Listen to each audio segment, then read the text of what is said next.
Good afternoon, everyone. Welcome back to Snetterton, our final Ginetta race of the weekend, about to get underway. The Ginetta GT Championship and Ginetta GT Academy Championships once again sharing a grid and sharing the Snetterton 300 layout for the final time this weekend. It's been a weekend of dominance, really, for William Antrobus in the Ginetta GT Championship and for Luis Bailica in the GT Academy. Will we get different winners this time around? We've already had a championship lead change earlier on in the weekend with William Antrobus's first win of the weekend, which was his 6th of the season, followed up by a 7th earlier on this morning, seeing him move ahead of Cameron Pratt-Thompson for the championship lead. Now, Cameron Pratt-Thompson's biggest issue this weekend, and you can see him briefly there, centre of screen, the number 37 car, has been qualifying. He had a poor qualifying session yesterday and has had to start both of the races so far from deep in the field. This time around, though, it's the race 2 finishing position that dictates the grid, so he will start 6th. It's not brilliant,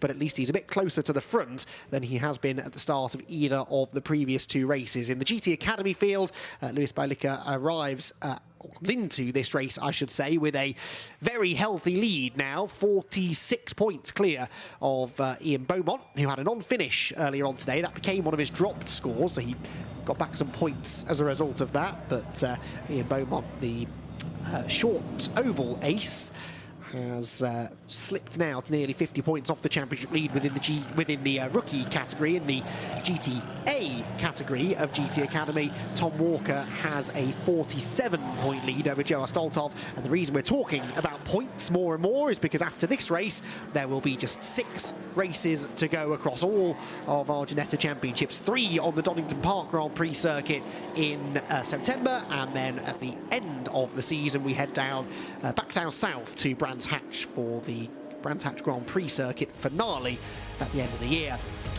This then is how the grid lines up. As I said, this is the result from race 2 that decides the grid. So race 2 winner, double winner, William Antrobus has pole ahead of Harry Gamble. Vladislav Tomanchuk, new to the championship, former Ginetta junior racer, got his first podium earlier on. He starts 3rd ahead of Louis Darling.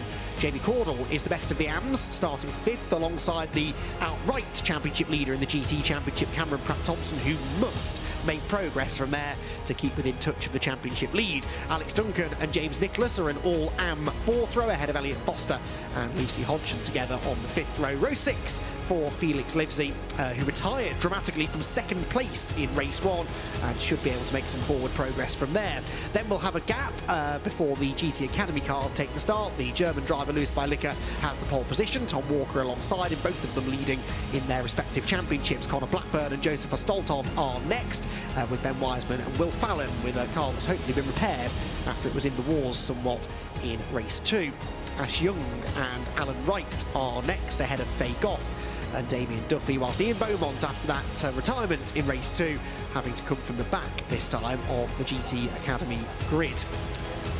Ian, 2nd place in the championship, as I said, within his element of the GT Academy Championship, that being the rookie class. And he needs to try and get himself ahead of a few other rookies in this one in order to limit the damage being done by the dominant Luis Bailica, who has claimed 9 class wins from 11 races so far this year in the rookie category. Tom Walker has been similarly dominant in the GTA class, 7 wins so far this season, and 100% podium record, 11 races, and never finished worse than 2nd in class as Tom Walker.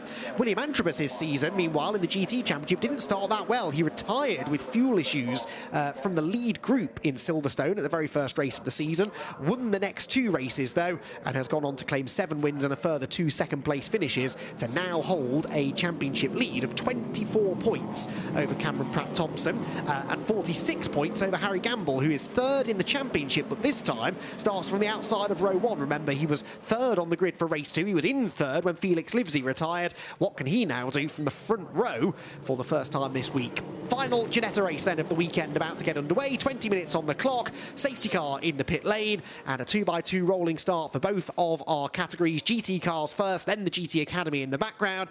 Will William Antrobus be able to claim the hat-trick of victories and extend his championship lead? The thunder descends upon the Snetterton circuit. The V8 engines roar, and it is going to be Antrobus on the inside line into the first corner. Gamble tries to stand his ground. There's almost contact for the second race this weekend there for Vladislav Tomanchuk, who retired at turn 1 lap 1 yesterday. Just avoided a similar fate this time, but has lost some ground as a result. Cameron Pratt-Thompson, though, has lost a bit of ground as well, whilst in Academy, Tom Walker ahead of Lewis Bylicker. That is a turn up for the books. Can Lewis get back past him? No, not on the exit of the Wilson hairpin at least. Felix Livesey there nips up the inside of Alex Duncan, runs a little bit wide on the exit, but I think should have the momentum to hang on to the position. So Antrobus leads. It is second place for Louis Darling after all of that. Gamble down to third. Tomanchuk back up the inside of Jamie Cordell for fourth, and it didn't take long for Bylicker to get back ahead of Tom Walker. He's already into the lead of the class by the time they arrived down at Agostini, so Tom's stint in the lead lasted one sector, essentially, of the opening lap. Connor Blackburn's had a better start, ironically, from the second row of the grid than he ever had from the front row in the previous two races, and he is going to be third as they head onto the back straight for the first time, as the GT Academy cars follow in line behind the GT Championship runners down the Bentley Straight, fastest part of the circuit, into the braking zone down at Brundle.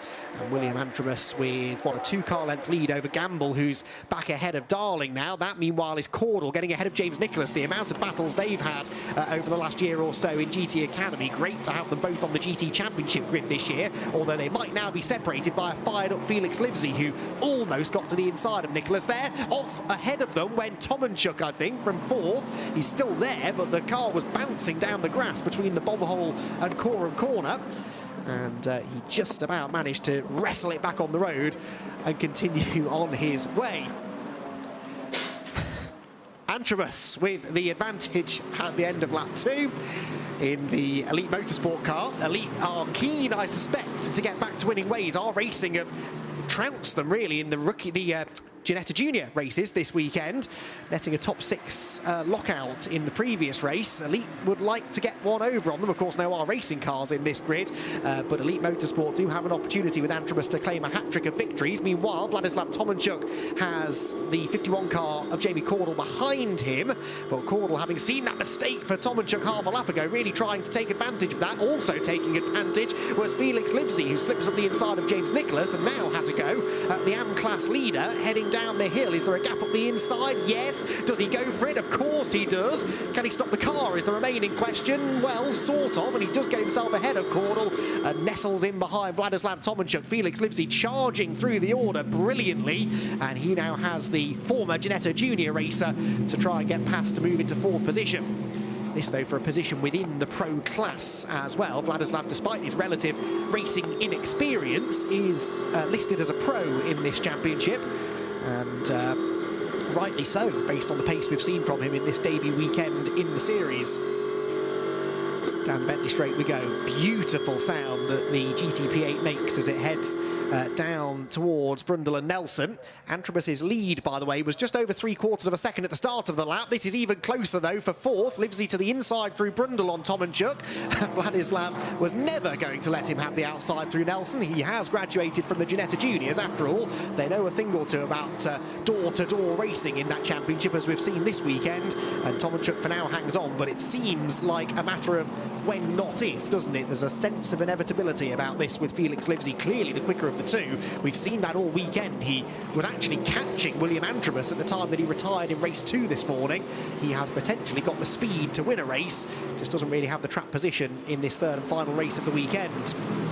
Looks to the outside, in fact pulls completely to the outside of Tomanchuk into Riches. That's not going to work on the way in, but a better exit could be the way through. Is there a gap? No, he sort of gets squeezed out over the exit curb. Might yet find a gap on the inside, though he does. Brilliant, aggressive racing from Felix Livesey, and again he parks the car on the apex. Really good racecraft that. He's got through this group of cars remarkably quickly. We're only 2 and a bit laps in, and he started right at the back of the 11-car field. He now sits fourth as they head out of Palmer's. The trouble is, the gap ahead of him is about 3 and a bit seconds to the third place man, his Orion SPR teammate, Louis Darling. So it will take him a fair chunk of time to catch Louis, if that is even possible. We'll see what sort of speed he's got in the middle part of this race. We are 5 minutes into the 20-minute encounter. So he's got time, but has he now got the speed and clean air to go and challenge for a podium? Championship-wise, not going well this for Cameron Pratt-Thompson, is it? He slipped from 6th to 8th in the opening exchanges. His championship rival William Antrobus with the lead. Lewis Bylica getting away in GT Academy, as really we would expect based on the pace he's shown not just this weekend but all season long. There is a man on the move though, Ian Beaumont in the silver, blue and yellow number 13 car. From the back of the grid, he is 7th at the moment, but that is 3rd of the rookies. Ahead of him is Will Fallon, who runs in the GTA class, so that would not be an overtake for points, but if he could then get past car number 8, which is Ben Wiseman, that would be for second in the rookie class. That's not the way to do it though, Ian. Huge sideways moment coming out of Williams, and that will probably mean that he's not close enough to attack down the back straight.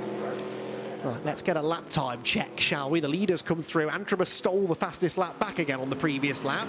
This time around, he goes even faster, but he's bettered by half a tenth by Harry Gamble in second position. So Gamble slightly closing in, although they're all beaten by Felix Livesey, who did a 57.5 despite an overtake at the start of that third lap of the race. 57.5 was 3 tenths quicker than the leader. He is 2.7 seconds behind Louis Darling. So within a couple of laps at that rate, I mean, he was 6 tenths quicker than Louis. He should be with the third place man. You can see how he's got away from Vladislav Tomanchuk, who was 1.3 seconds back at the start of the lap.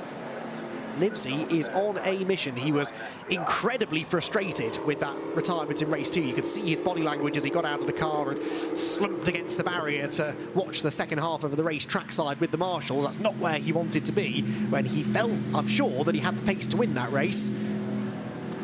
Maybe a win is a step too far this afternoon, but a podium would be some satisfaction to take from what has been a disappointing day. So, lead gap down by half a tenth, second to third up by 4 tenths, third to fourth down by about 6 tenths of a second. The gap's ebbing and flowing at the front of the field. Cameron Pratt-Thompson, meanwhile, needs to get on with this. He needs to get himself ahead of James Nicholas fairly quickly. This is for 7th position. He's in the slipstream down the Bentley Straight. You do get a little bit of a slipstream effect in these cars, nothing like as dramatic as we see in the juniors, but a little bit of an aerodynamic advantage to being behind another car. The trouble is, what do you do when you get to the braking zone? Snetterton's 300 layout has so many left, right sequences where it's really hard to be on the inside line for more than a corner, and that makes overtaking quite tricky, even though these cars that were introduced to the GT Championship at the start of last year have been specifically designed to create close racing. They do just that. We see this bumper-to-bumper racing frequently, but overtaking can be a bit more of a challenge at certain racetracks. And Snetterton has proven to be a challenge for drivers like Cameron Pratt-Thompson, who did not choose the right weekend to have a poor qualifying effort. Being a little facetious, of course. I know it wasn't a choice, but of all the weekends to struggle in qualifying, you'd rather do it at a place like Silverstone or Donington, where overtaking is perhaps a little more realistic. Lewis Bylica had to do a bit of overtaking in this race, so too did Cameron Pratt-Thompson, who typically, as soon as we take our eyes off him, makes the move on James Nicholas. So Cameron into 7th position. And the next target for him is the AM class leader, Jamie Cordell. But all of these overtakes are worth championship points for Cameron, even though they are AM drivers he's racing. So, although really he would want to be up there mixing it with the front-running pros, he is doing what he needs to do here to get himself as many championship points as possible. But with Antrobus out in front and seemingly on course for another 35 points, that gap is going to be, I think, a bigger lead than Cameron had coming into the weekend over William. Massively spun around over these 3 races, with 6 more to go after this one. Dropped score-wise, just trying to figure out who's... we'll get to that in a moment. This is how he got past James Nicholas. From James Nicholas's passenger seat, we will see there Cameron Pratt-Thompson appear. There's a little rub as he goes through. James, I'm sure, was expecting that, and settles back in line behind him, admitting defeat. He had no real choice but to do so there. Yeah, looking at the drop scores, they drop again their 2 worst finishes in the GT Championship. So Antrobus is dropping a lot more points than Cameron Pratt-Thompson, 46 points, because unbelievably Williams' 2nd worst finish of the year is a 2nd place finish. He's had a couple of those over the course of the season, whereas Cameron Pratt-Thompson is dropping 33 by the looks of it. So slightly fewer. And that means that even if William Antrobus were to have a non-finish somewhere, he wouldn't score 0 points, he'd score the 30 that he's currently dropping for one of those second places. So it is major advantage for Antrobus. I've just been reminded, actually, of something that Simon Pace notified me of earlier in the day. Antrobus's non-score in the first race at Silverstone, I'm misremembering slightly, that was actually a disqualification. So that 0 that he scored, notionally, at Silverstone, he can't drop. So it's not all been plain sailing. Meanwhile, Orion SPR teammates about to do battle, as they did at Silverstone, I seem to remember, at the start of the season, although there it was for race victories. Felix Livesey has now caught Louis Darling with another fastest lap. Last time by a 56.9. He was over a second quicker than Louis last time by. And about a 10th quicker than the leader, but he's significantly quicker than the two cars immediately ahead. Now, these two are teammates, but don't expect to see Louis stick the indicator on and wave Felix through. They've both paid their money to be here. They both want to get the best result they can. And neither of them are in this championship battle, so they are going to be quite content to battle, I think. Felix has not done the full season, I seem to recall. Yeah, didn't do the G-Fest weekend at Croft, so he's dropped way out of championship contention. Whilst Louis Darling is 5th in the points, but after a few non-finishes earlier in the season, again, isn't a title contender, so they're both just battling for a podium finish, something they both would like to get. Louis Darling has only had 2 podiums so far this season, a 2nd and a 3rd, with Felix Livesey 2 2nds and a 3rd, so they've had pretty similar fortunes in the races that they have competed in. So I expect that to be a battle that goes right down to the wire. What about Cameron Pratt-Thompson? Can he find a way past Jamie Cordell? We're into the second half of the race now, in fact nearly 2/3 race distance. And Cameron Pratt-Thompson tucks in behind car 51 Jamie Cordell, who's graduated out of the GT Academy series for this year. Oh, and behind, Alex Duncan has a big dive up the inside of James Nicholas, who was a little bit wayward out of riches, I think. So Nicholas does lose that position to Alex Duncan. Duncan's had a bit of a weird season because he's actually 4th in points before dropped scores, but after drops, 7th, because again, he's had quite a consistent, if unspectacular year. That was spectacular, though, a big dive from Felix Livesey. Maybe there wasn't a huge amount of fight put up by Louis Darling in the end. I think he realised Felix was quicker, and on that previous lap, Livesey did a 57.4, which is about 0.6 of a second slower than he's proven he's capable of going. So definitely was being held up by his teammate. I wonder whether there was a directive from the team on the pit wall there to say, listen, Louis, it might serve you both better if you just let your teammate through, because now Felix can maybe drag them both onto the tail of Harry Gamble, who is now nearly 3 seconds up the road.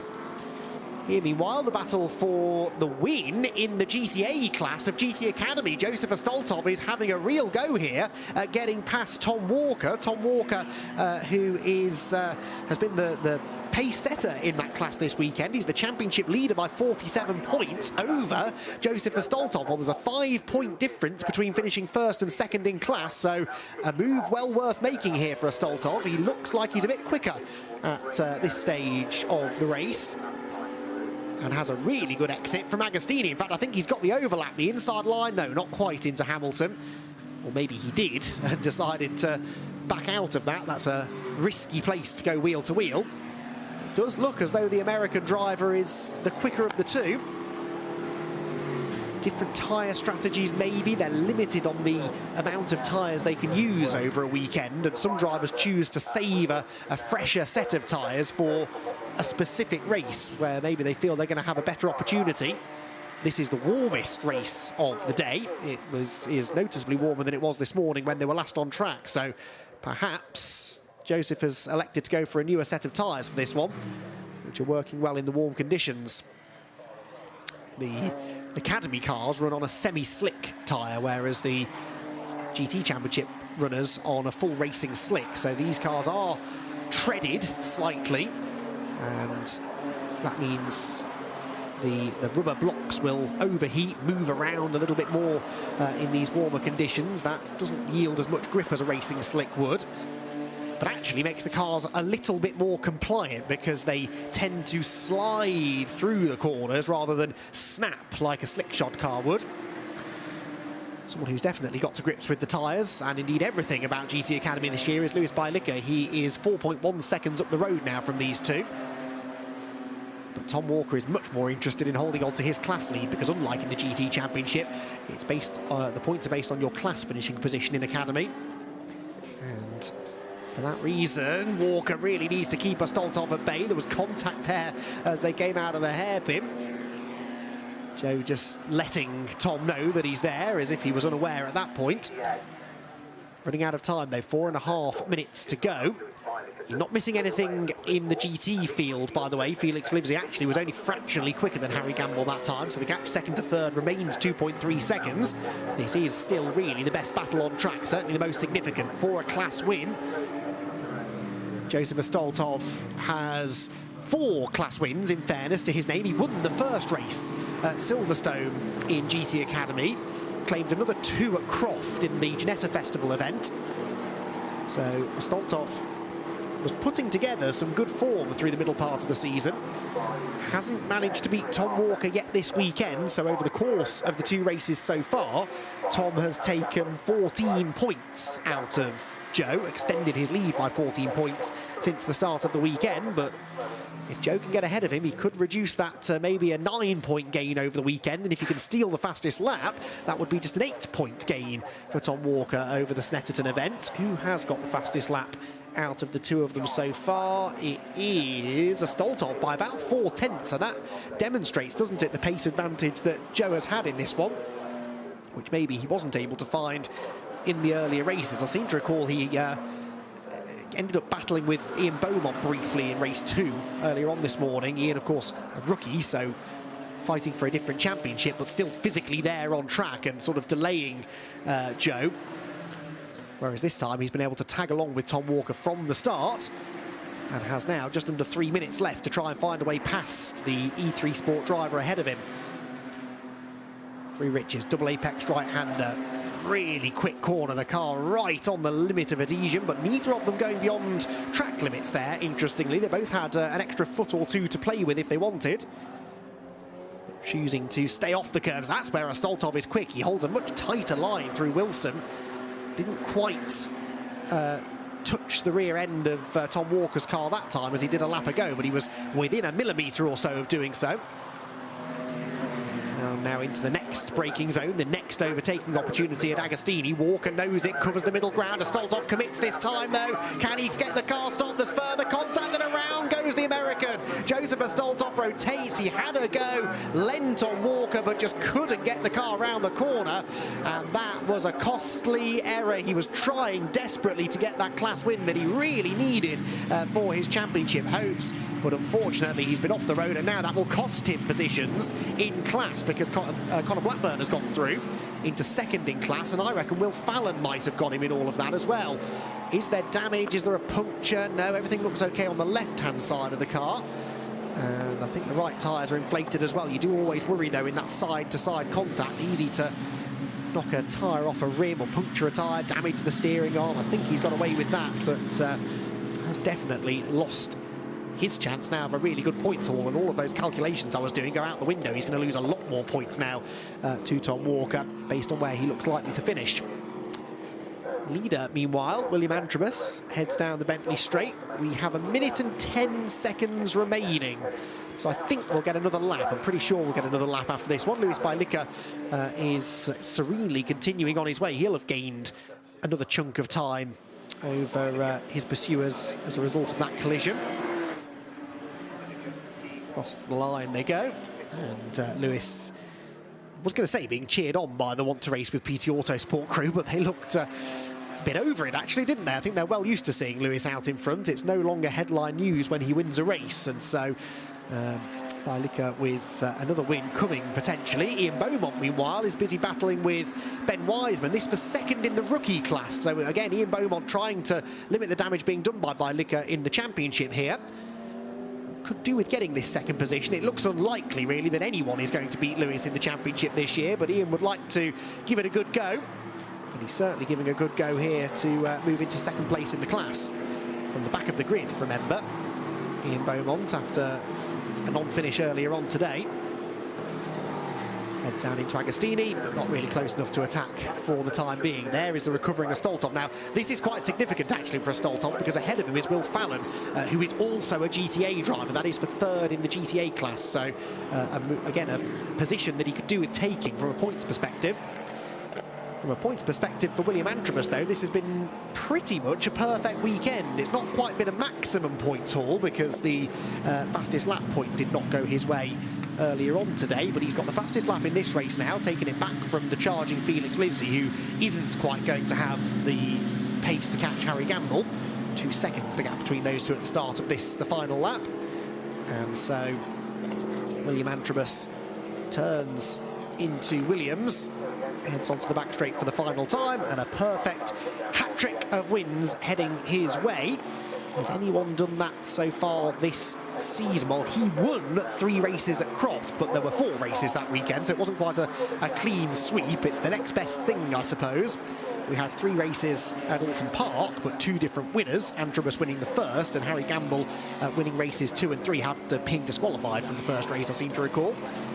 William Antrobus has certainly been the man to beat here at Snetterton. He's got nearly a 4-second advantage over Harry Gamble, so can afford to take his time now through the lap traffic on the final lap. He might not even bother getting past Alan Wright's number 77 car, except Alan outbrakes himself into Murray's, and that makes the job a little bit easier for Antrobus, who powers towards the line and claims his 3rd checkered flag of the weekend, his 8th win of the season, and extends a championship lead that he claimed after yesterday's first race of the weekend. He will leave Snetterton with something around a 40-point championship lead, I think, over Cameron Pratt-Thompson, who only now comes across the line in 6th position. He was not able ultimately to catch Vladislav Tomanchuk, and so has to settle for 6th. Gamble and Livesey on the podium. Caudle gets the AM win ahead of Alex Duncan, and James Nicholas now crosses the line to claim a class podium, whilst Lewis Bailica heads down towards Hamilton for the final time, and there's no one else in sight. It's